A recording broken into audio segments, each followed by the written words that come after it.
আশা করছি তোমরা সকলে ভালো আছো, সুস্থ আছো। দেখো, আমরা প্রথম যে লাভ ক্ষতির দুটো ক্লাস করিয়েছি তার আজ দ্বিতীয় ক্লাস। এখানে আমরা টাইপ 2 অঙ্ক নিয়ে আলোচনা করব। তোমাদের ক্লাসটি ভালো লাগবে, ভিডিওটি দেখতে থাকো। দেখো, প্রশ্নে বলছে এক ব্যক্তি 15 টাকায় 12টা ডিম ক্রয় করে, 14 টাকায় 10টা ডিম বিক্রি করলে লাভ ক্ষতি কত পার্সেন্টেজে চেয়েছে। দেখো, সবসময় মনে রাখবে, আমরা লাভ ক্ষতি সবসময় ছোটবেলায় করেছি যে একটা ডিম ক টাকায় কিনেছে, একটা ডিম ক টাকায় বিক্রি করেছে, মানে একের উপর নির্ভর করে করি, দ্রব্যটা এক করে, তাই তো। কিন্তু আমরা যেহেতু এখন বড় হয়ে গেছি, তো দ্রব্যটাকে এক যে করতে হবে সেটাই নয়, দ্রব্যটাকে সমান করতে হবে। লাভ ক্ষতি বুঝতে গেলে সমান করতে হবে। তাহলে কিভাবে করব দেখো, তাহলে দ্রব্য দেখলাম, সরি, দ্রব্য আর দাম, ঠিক আছে। তাহলে এক ব্যক্তি 15 টাকায় 12টা ডিম ক্রয় করে 14 টাকায় বিক্রি করলে লাভ ক্ষতি কত। তাহলে 15 টাকায় কটা ডিম কিনেছে, ক্রয় মূল্যের ক্ষেত্রে 12টা ডিম কিনেছে দেখো 15 টাকায়, আর বিক্রয় মূল্যতে দেখো যে 14 টাকায় 10টা বিক্রি করেছে, তাহলে 10টা বিক্রি করেছে ক টাকায়, 14 টাকায়। তাহলে লাভ ক্ষতি দেখতে গেলে কি, দ্রব্যটাকে সেম করতে হবে। তাহলে সেম করতে গেলে 12 5 60টা দ্রব্যর ক্রয় মূল্যের হিসাব দেখলাম, আর 10 6 60টার দেখলাম, তাহলে দ্রব্যটা কি হলো, 60টার হয়ে গেল। তাহলে এই লাইনটা 5 দিয়ে গুণ করেছি মানে 15, একেও 5 দিয়ে গুণ, একে 6 দিয়ে গুণ করেছি মানে 6 দিয়ে গুণ। তাহলে 60টা দ্রব্যের ক্রয় মূল্য কত এলো, 15 5 75 টাকা, 14 6 কত এলো, বিক্রয় মূল্য 84 টাকা। তাহলে দেখো, 60টা দ্রব্যের ক্রয় মূল্য কিনেছি ক টাকায়, 75 টাকায়, বিক্রি করেছি ক টাকায়, 84 টাকায়। তাহলে লাভ হয়েছে না ক্ষতি হয়েছে, লাভ হয়েছে। ক টাকা, 9 টাকা, তাই তো। তাহলে 9 টাকা লাভ হয়েছে কার উপর, 75-এর উপর। ক টাকায় কিনেছিলাম, 75 টাকার উপর। তাহলে এইটা হচ্ছে আমার লাভের ভগ্নাংশ মান। পার্সেন্টেজ করার জন্য 100 দিয়ে গুণ, তাহলে কাটাকাটি করলে কত আসছে দেখো, 25 3 75, 25 4 100, 3 3 3 4 12, তাহলে 12% লাভ হয়েছে। তাহলে বোঝা গেল যে যখন আমার এরকম অঙ্ক দিবে যে লাভ ক্ষতি আমাকে একটারই বার করতে হবে সেটা নয়, লাভ ক্ষতি কি করলাম, আমরা দ্রব্যটাকে সেম করে নিলাম। তাহলে দেখো অঙ্কর ক্যালকুলেশনটা সুবিধা হয়ে গেল, কোনো ভগ্নাংশ মান এলো না। আমরা কি করলাম, দ্রব্যটাকে ক্রয় মূল্যের হিসাবেও 60টা করলাম, বিক্রয় মূল্যতেও 60টা করলাম। তাহলে 60টা দ্রব্যের ক্রয় মূল্য কত পেলাম, 75 টাকা, 60টা দ্রব্যের বিক্রয় মূল্য কত পেলাম, 84 টাকা। তাহলে 9 টাকা লাভ হয়েছে 75 থেকে 84, মানে তাহলে 75-এর উপর 9 টাকা লাভ মানে 12% লাভ হয়েছে। তাহলে অ্যান্সার কত, 12%। তাহলে এরকম আমরা আরো দুটো অঙ্ক দেখে নিচ্ছি।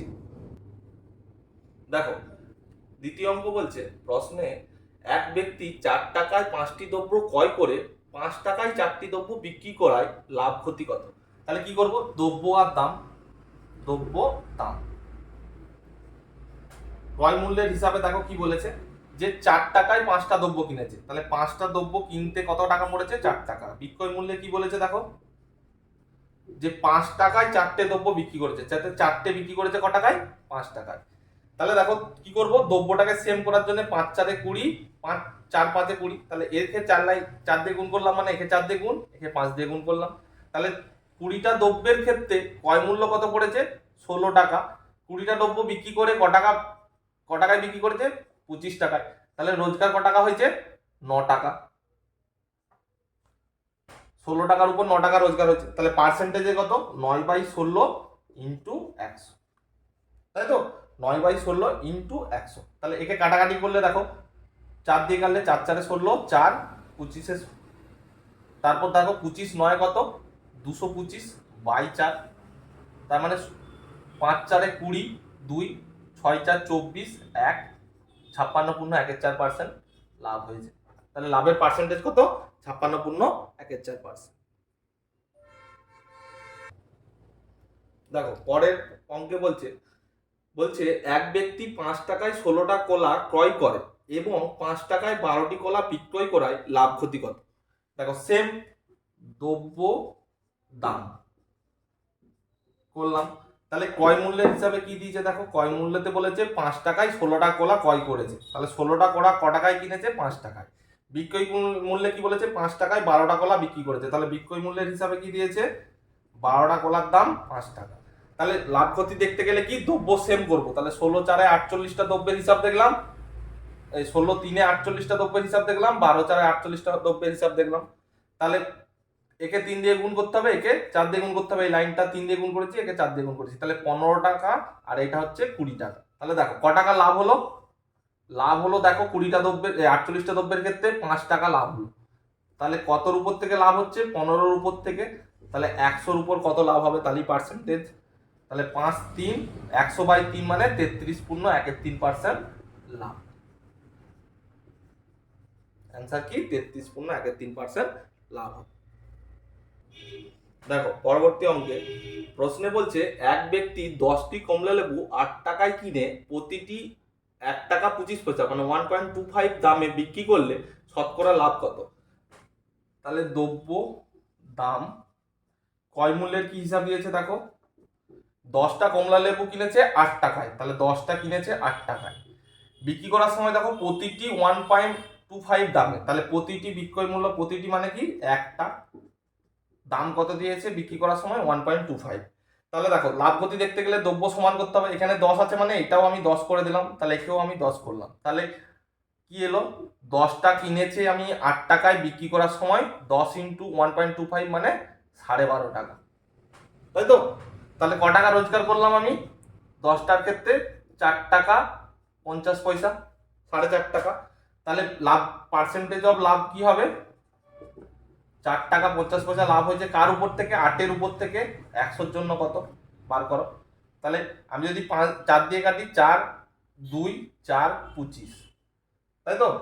এবার তাহলে কি এলো, 25 ইন্টু 4.5/2, তাহলে 25 5-এ কত, 125, 12, 25 4-এ 100 বাই আর 12 112, পয়েন্ট একটা রইলো বাই 2, 112.2, তার মানে কত এলো 56.14%। অ্যান্সার কত, 56.14। দেখো আমরা লাভ ক্ষতি টাইপ 3-তে এসেছি। এখানে বলছে যে 16টি দ্রব্যের ক্রয় মূল্য 20টি দ্রব্যের বিক্রয় মূল্যের সমান, তবে লাভ ক্ষতি কত। এরকম অঙ্কগুলো আমরাকে একটা অন্য অন্য টাইপের হিসাবে ধরছি। তো এই অঙ্কগুলো আমরা দেখি।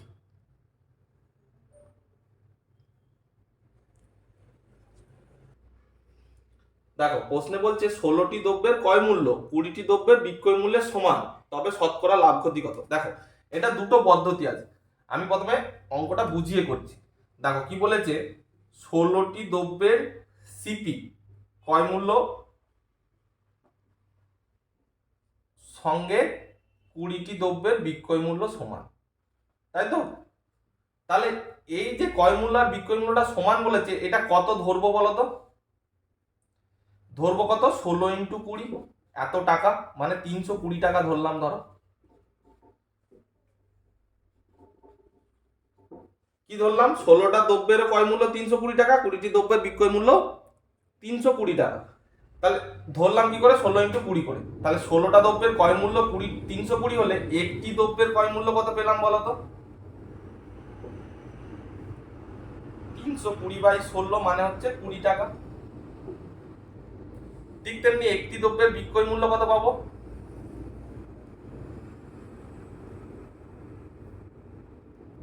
320/20 মানে 16 টাকা।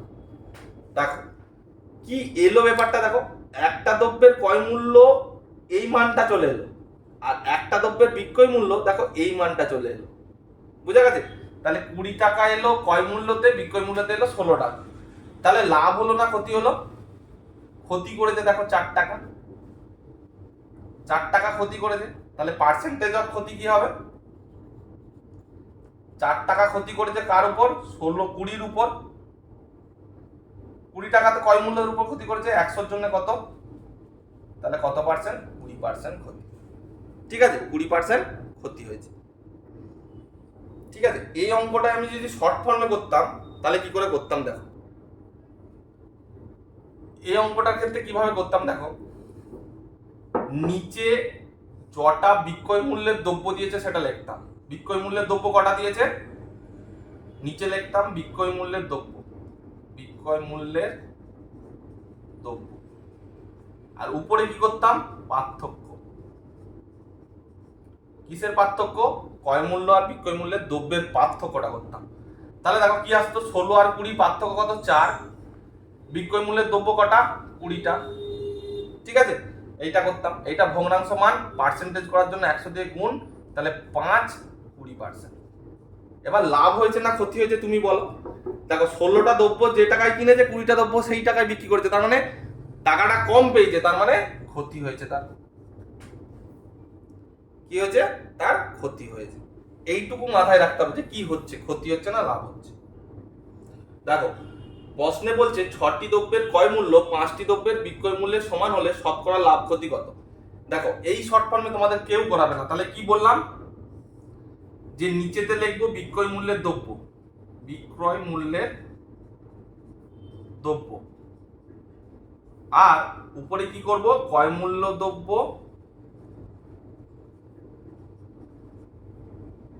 ডিফারেন্স বিক্রয় মূল্যের দ্রব্য।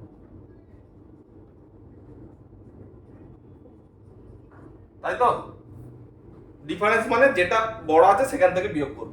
তাহলে ক্রয় মূল্যের দ্রব্য কটা দিয়েছে 6টা, বিক্রয় মূল্যের দ্রব্য কত দিয়েছে 5টা, তাহলে 6 - 5, নিচেতে কটা বিক্রয় মূল্যের দ্রব্য দিয়েছে 5, তাহলে এটা ভগ্নাংশ মান পেলাম, পার্সেন্টেজ করার জন্য 100 দিয়ে গুণ, তাহলে কি হলো 1/5 × 100, তার মানে কত পার্সেন্ট এলো 20%। অ্যানসার কত 20%। লাভ হয়েছে কি ক্রয় মূল্যটা বেশি দিয়ে দ্রব্যের দিয়েছে তাই লাভ হয়েছে। লাভ হবে কি করে বুঝবো, ক্রয় মূল্যের দ্রব্য বেশি দিয়েছে বিক্রয় মূল্যের দ্রব্য কম দিয়েছে। দেখো প্রশ্নে বলছে 24টি দ্রব্যের ক্রয় মূল্য 18টি দ্রব্যের বিক্রয় মূল্যের সমান হলে শতকরা লাভ ক্ষতি কত। কি করব শর্ট ফর্মে, বিক্রয় মূল্যের দ্রব্য, বিক্রয় মূল্যের দ্রব্য সংখ্যা,